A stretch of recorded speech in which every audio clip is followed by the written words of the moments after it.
No One Lives Forever is a first-person shooter developed by Monolith Productions in 2002. Set in 1967, the game centers around the new and untested British secret agent, Kate Archer, who is thrust into the line of duty for the first time to determine who's responsible for the killing of nearly all the other British agents in the Unity organization. With time on the line and everything in the balance, you're tested with the impossible while the stakes continue to raise and allies continue to fall. Secret organizations will be uncovered as well as world-ending plots. Your combat prowess, gadgets, and wits are all you'll have to save the world in this thrilling adventure, and all the while its twists and turns will keep you guessing at what's going to happen next. No One Lives Forever is a stealth action game that seems to take heavy inspiration from films like Austin Powers and James Bond.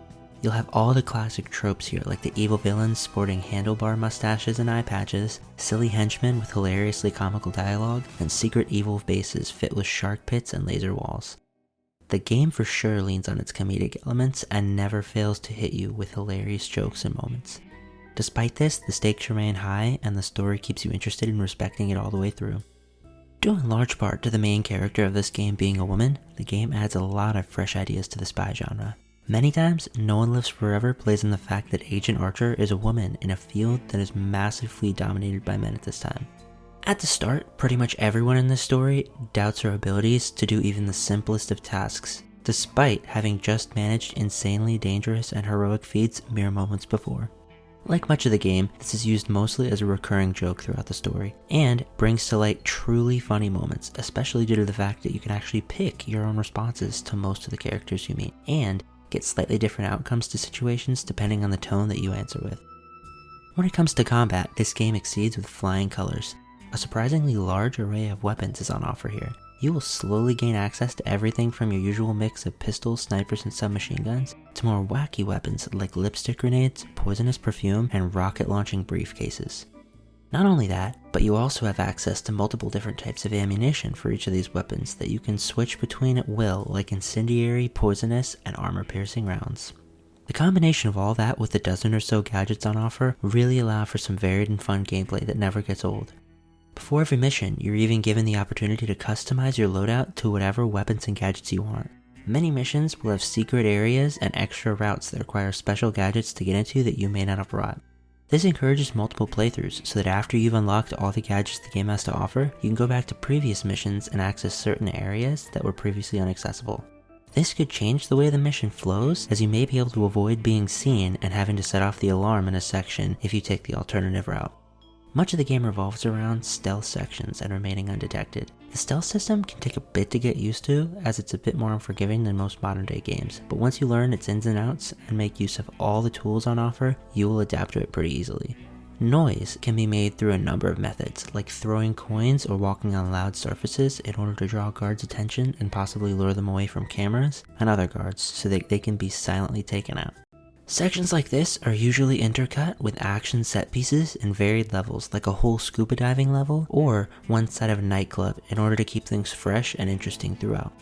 The only combat sections this game fails at, in my opinion, however, are boss fights. These are pretty poorly implemented and fail to make use of any of the unique aspects and gadgets of this game. Usually these boil down to a bullet sponge boss running at you and you simply spamming their health down with whatever weapon is available to you. Here is an example of one of these boss fights, when you're only given your fists to use as a weapon.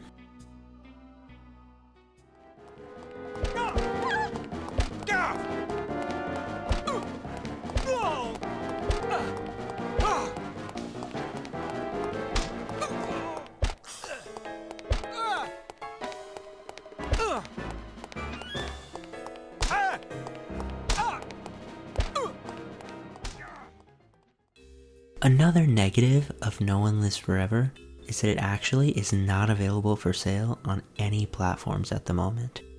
This is due to multiple companies claiming the rights to large sections of the game, and neither coming to a conclusion on who owns it officially. There is good news despite this, however. You can actually download a modernized version of this game for free online due to loyal fans keeping it alive. I will leave a link in the description to a website that you can download the game at. While the download does work, it comes with a number of bugs. I experienced a good amount of crashes throughout my playtime, and even opening the game didn't work at times for seemingly no reason. No One Lives Forever is a game that would work beautifully in the form of a remaster or remake. The game's story and gameplay for the most part completely hold up. The only aspects I would update are the graphics and the boss fights. Who knows if we will ever get an official remake, but for now, the original is more than enough to keep any fans of first-person shooters and the spy genre satisfied.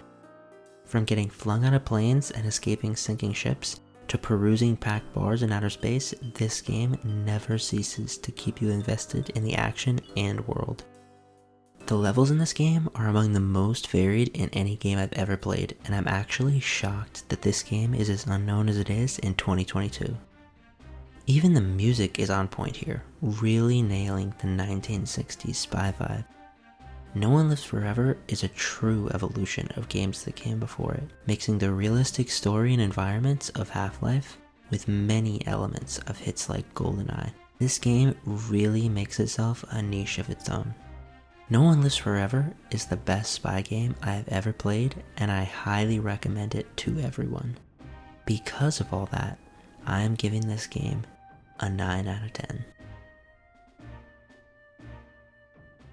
I have a very fine monkey for you. Only $20 American. Sorry, I don't want a monkey. What do you mean? I don't want a monkey. Why not? Because I don't like monkeys. Now get that filthy beast away from me. Are you insulting my monkey? I'm sure it's a perfectly excellent monkey, but I don't want it. Now please leave. I'm very busy. $10. No, I wouldn't want the dreadful thing even if it were free. Free? You want my children to starve? If they're hungry, I suggest you feed them the monkey. This is a valuable monkey. My wife would kill me if she knew I was offering it to you so cheap. You don't seem to understand. I don't want a monkey. Infidel.